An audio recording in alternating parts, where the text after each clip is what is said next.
Hello and welcome back to Payday 2 Passive. Let's continue with Chapter 2. I hope you enjoy. After news that the Payday gang hit the Golden Grin, we get a call from a Croatian arms dealer known as the Butcher. She asks us to secure a bomb for her. Bomb Dockyard starts with pre-planning. I get spy cameras on both sides of the dock, a crowbar, spotter, and adding the ship's manifest to my inventory. I approach the dock, grab the crowbar. I find the keycards and place them into the terminals, which gets the boat moving. I find the frequency I need to communicate with the ship to get it to dock at port 3B. Then after transmitting the GPS data, the ship starts to move. Then it was as simple as getting onto the ship. As I had the manifest, I knew what containers possibly had the bomb. And once it was found, I moved the bags to the drop-off and left the dockyard with 0 kills. Next up was the forest. Pre-planning was helicopter escape, and I placed a doctor bag close by.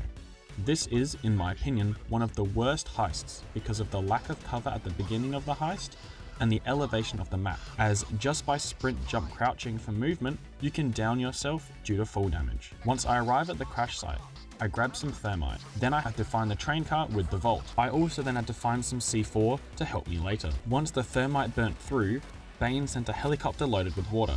His plan is to blow the vault up from the inside by increasing the pressure inside and adding C4 to the mix to create big boom boom, which works. Once the bomb is found and the helicopter is called, it was a matter of loading the bomb on board and escaping, finishing this bad heist with 0 kills. The Butcher then asks us to take out a rival cartel which is interfering with her shipments. We enter Scarface Mansion. I enter the mansion grounds and need to find the head of security, as he has a USB stick I need to progress.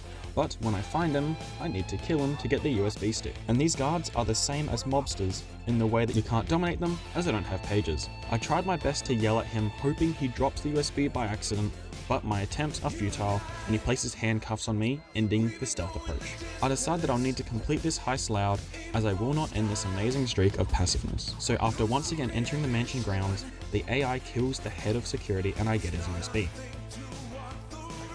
Then, while Bane unlocks the house from a laptop, I have to defend it. Once I get in, I need to get to the more fortified area of the house, and Bane devises a plan and tells me to gather some of his paintings and light them on fire, hoping it will draw him out. This doesn't work, so I attach some of his cars to a helicopter and we drop them in the ocean. Finally, we drop a car on the lobby, opening the final area of this house.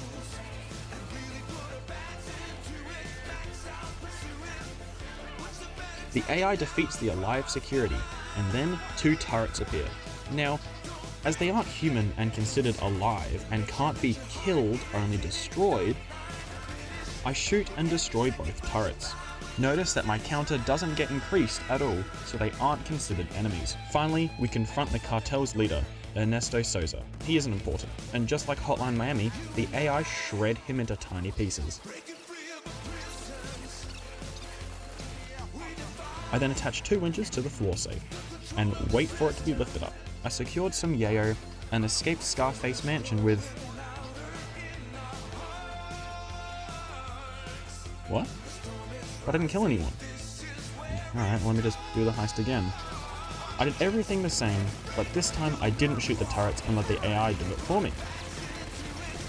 But... how? Alright. So after some testing and doing the same heist over and over and over again, I seriously have no idea how I'm getting kills here. I had instances where it gave me 1 kill or 4 kills. I thought it could have been the fire I put on the paintings, but I tested that. No, it wasn't. I tested if it was the hitbox of the cars when I attached them to the helicopter. It wasn't. I thought it could even be the cars themselves. But it wasn't. But when I faced and killed the turrets, I got the kill credit for the turrets, and then 3 more kills. I have no idea how or why. I don't understand, but I have come to the conclusion that I won't be counting these kills, as they aren't directly from me inflicting damage or using my weapons. I'm just going to accept that Scarface Mansion randomly gives kills. So, the kills for the series are still at a 0. Bane lets us know that he's planning something juicy for us. But meanwhile, a certain DJ is playing at a stadium loaded with cash. So we buy our tickets for the Alesso Heist. I enter the stadium and have to find 5 rooms marked with a red X. These rooms contain smuggled C4, which I need. I managed to find the C4 quickly and entered the basement, and I used the TV to lure 2 guards away so I can dominate them both, making the heist much easier. Then it was a task of balancing the looping of the camera, moving the forklift, and placing the C4. I then took down the camera operator and made my way to the pyrotechnics booth and performed the pyrotechnics for the Alesso show. By the way, that's him right there. Alesso, basically front row seats. Bane helps us time the C4 detonation to the loud music, and after 3 good shows, I head back down to the basement and place saws on the bottom of the vaults, and once finished, money falls out. I then repeat the process 3 times and start moving the bags to the loop drop-off, but then this happened. I got spotted, and I wasn't failing now. I placed my ECM jammers down and secured the loot. Then, in a clutch move, I secured the required bags and was able to unmask and completely bypass being spotted. I was afraid it would soft lock the game, but I was able to escape and finish the Alesso heist with 0 kills.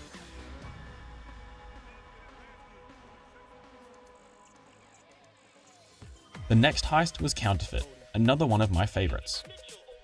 Bane hears of 2 men, Mitchell and Wilson, who have a counterfeit money printer located under both of their houses. So, we pose as repairmen and get called to the houses.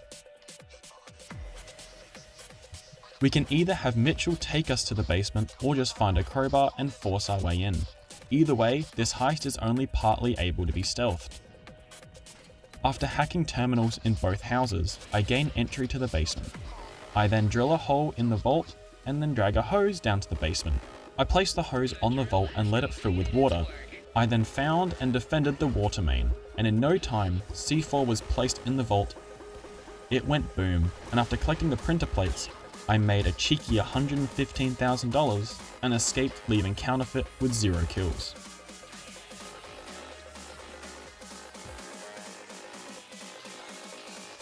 Bane finally tells us what he's been planning, a hit on an old bank filled with secrets and gold, but we are after the latter. So we approach First World Bank. The first objective was getting the manager's keycard. Done.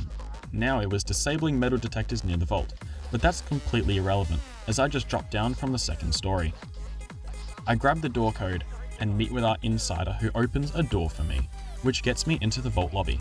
I then had to make my way to the back of the vault area, avoiding 3 roaming guards. I take down the camera operator first, so I can then take down the guards safely.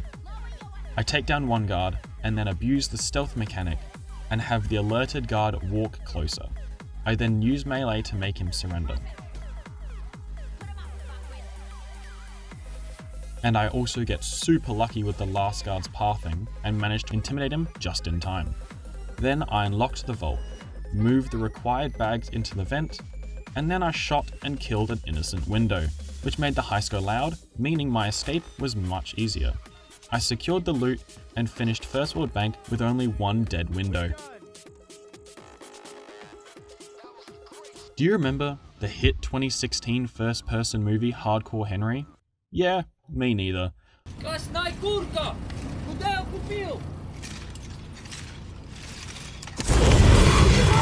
This was the collaboration heist. Jimmy joins the gang and tells us to steal an EMP because of plot reasons, so we head to Murky Station. I approach the train transport, and as this heist is one based around hacking and opening train cars, and then finding the correct items to get access to the loot in the train cars. As soon as I find the EMP bomb parts, I bag them both and secure them in the van, finishing Murky Station with 0 kills. Next up, we are on our way to Mother Russia. Jimmy needs us to obtain some information from a bunker so we can have it, and Aiken, who's the bad guy from the movie, doesn't. I jump out of the battle bus and land in Russia. I need to hack an anti-air missile launcher and destroy an anti-air radar. Then, the EMP I stole from the previous heist was dropped into the ground. I armed it, and once it went off, I gained access to the bunker. I had to find a scanner and bag bodies lying around the bunker. These people have some type of superpower, that we scan and upload the information to a server. After scanning all the bodies, I grab the server and make my way to the wrong fucking escape point. I then make my way to the correct escape point and finish the heist with 0 kills. Do you remember Vlad? Yeah, well he contacts us and asks us for help. The Honduran cartel are moving some product, and Vlad is planning to hit it. He needs us to secure it and make sure his product gets out. And just by the Steam reviews, you can tell we are in for a treat. We begin day one with the realization that the cargo is goats. Listen out for the goats. They'll be making, goat noises. What sort of noise? Just goat noises. Screaming! Well, wouldn't you with 5 pounds of coke up your ass? And apparently they have cocaine in... Alright, hold on. We are tasked with finding and securing goats with cocaine in their asses for Vlad. Yep, it was a massive pain finding and moving the goats without the use of the car, as I faced the same risk I did in Meltdown, but this time it's 10 times as harder, as the police just swarm you on this map. I managed to save and safely secure the goats. Then I had to drive the car into the truck, which wasn't the smartest thing, as with all of the goats secured, if I hit someone, I'd have to restart all over again. But despite the stress I was going through, I managed to get the car into the truck and moved on to day 2 with 0 kills. Day 2 started with my average Saturday night plan. Crowbar, zip ties, lube. Already. But before we begin, the Honduras find us and ambush us. This is nothing but a minor inconvenience, and the AI hold them off while I move the goats. After defending the barn for a couple of minutes, Bane sends a cage for us to build and place the goats in for a Fulton extraction. Once the goats are secure, I have to drive the car to the escape. I use the technique I did in day 1 of driving until I see enemies, get out of the car, and let the AI clear the way for me. I made it to a bridge, and as a passive heist, this wasn't easy.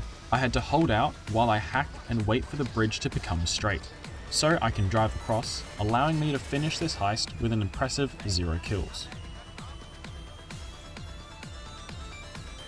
And the final heist for Chapter 2 is Santa's workshop. The bikers and Santa have been running a drug network together. Santa provided the workshop, and the bikers provided the protection. We also want free drugs, so we raid the compound and get the elves to work for us. This is a super straightforward heist. Yell at the workers, defend them, and move the bags to the loot drop-off. The drop-off point is either out the front or the back of this map.